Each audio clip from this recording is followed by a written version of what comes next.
With just one day until the Democratic primary for New York City mayor, candidates are gambling on some last-minute alliances. Former City Sanitation Commissioner Kathryn Garcia and 2020 presidential candidate Andrew Yang held a joint rally on Saturday. Their showing of unity comes as the city gets set to hold its first ranked choice election, where voters can select their top 5 candidates in the race. The pair took aim at former police captain Eric Adams, whose tough-on-crime stances have pushed him to the front of recent polls. And joining us now, one of the candidates in the race for mayor, former U.S. Housing Secretary Sean Donovan. Thank you very much for joining us. So in terms of, where the rankings stand in the poll, how do you think you're going to fare in these elections? And what can you do at the last minute to change voters' minds? Well, Mika, it's great to be back in studio with you. Speaking of a return to normalcy, great to be with your colleagues here. And look, I'm excited about what I'm feeling out around the 5 boroughs. And as you just said, this is the first ranked choice election in the city's history. It's been wide open.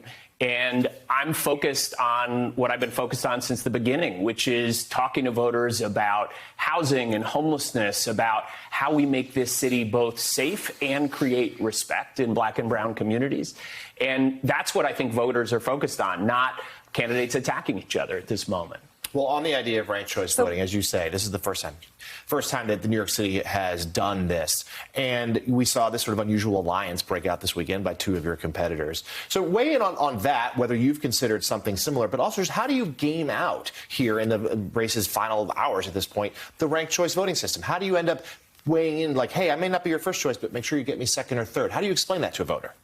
Well, first of all, Kathryn Garcia has been saying for 2 months that she didn't think Andrew Yang was qualified, and she's saying something different in the last 2 days. And so I think we need to stop attacking each other and focus on the issues that New Yorkers are really concerned about at this moment, which is public safety, which is housing and homelessness. That's what I've been doing. I've been out the last week with folks on our streets. We could fill Yankee Stadium with the number of folks we have sleeping on our streets and in shelter. We have an epidemic of mental health that's playing out on our streets and our subways. I'm not hearing New Yorkers talking about where Eric Adams lives or where Andrew Yang lives. I hear them talking about where are those more than 50,000 New Yorkers going to live going forward. Those are the issues I'm focused on. Sean, let me ask you, in terms of your own campaign, I know Reverend Johnny Ray Youngblood, others have done commercials for you about what you've done in housing. And some people have said, oh, he hasn't done things in housing. And I think the unfair criticism is disturbing. I get up and I see Maya Wiley. Maya Wiley, they say I criticized her about her NWBE record, which is the exact opposite. A reporter asked us about a councilperson attacking her. And I said we'd look into it. We don't stand for that. Find out she doubled the NWBE record from $500 million worth of contracts to $1.6 billion. So these kind of unfair attacks. Explain to our viewers what has been distorted about your record. I was using Maya as an example. Well, Reverend, I appreciate it. And just as you said, I started working 30 years ago to rebuild Brownsville, East New York, Harlem, as you know, working with you over many years. And we were actually able to bring down homelessness by 1/3 when I led housing in this city. In fact, working with Michelle Obama, we ended veteran homelessness in 80 cities. So we don't need sound bites about this right now. We actually need solutions and somebody in City Hall who's led through moments of crisis. In the wake of 9/11, in the wake of Hurricane Sandy, in the Great Recession, when half of Black and brown wealth was stolen in this country, I was called on to help lead this city back. That's the moment we're in. This is the moment where the hurricane has passed, right?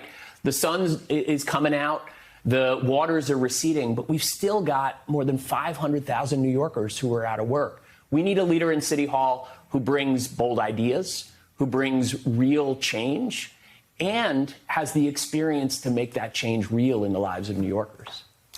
And how would you deal with the fact you mentioned about the homelessness, because they're all they seem to have increased beyond expectation. How do you bring them now back when those that are in hotels, temporary motels, now those hotel owners and motel owners are going to have to reclaim that and go back in business? How do we relocate them in the shelters, many of them with mental health issues? Yeah. How do you manage that? Well, look, let me tell you 2 stories from this week. One is Nunu, who's been waiting for 18 months in an emergency shelter, hasn't had one conversation about housing. And so many others who are afraid to even go in because they're open-air drug markets or the violence.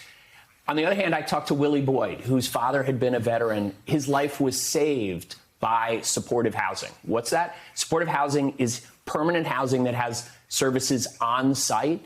That's the tool that we use to bring down homelessness by a third when I led it here in the city and dramatically improve the homelessness challenge around the country. That's the solution. Not sound bites, not an emergency shelter system that's not working. It really is housing. That's the answer. So let's talk about, you mentioned violence. Let's talk about that. Certainly, not all violent crime is up, but certainly shootings are, particularly in certain neighborhoods in New York City. What do you make of currently the NYPD's performance on this? And secondly, what would you do differently to get a hold of this, the rise in shootings at the same time, respecting relationships between police and the communities they serve? Absolutely. Look, we need solutions that both create safety and respect at the same time. And there's no question that we have to get guns off the street. Let's be clear. We're not manufacturing them here in New York. We're not selling them at our stores. They're coming in from rogue gun dealers out of state. One of the things I could do as mayor is to form a partnership with President Biden, all our national law enforcement agencies, but also other mayors and governors that could stop the flow of illegal guns from rogue gun dealers out of state. But a second thing is the mental health epidemic we're seeing on our streets is contributing to the violence that we're seeing. And this goes back to how you respond to mental health. Too often we're asking our police to be mental health experts rather than really focusing them on crime. We need mental health experts, and we need to make sure that when somebody's leaving Rikers Island, which is the biggest mental health facility in our state right now, but isn't set up to really deal with it, we should have housing and services for folks coming out. You know, when I was housing commissioner, we set up a program for the first time that directed folks out of Rikers straight into housing and services. Not only did it dramatically improve the recidivism rate for those folks, it was replicated in more than 30 cities around the country.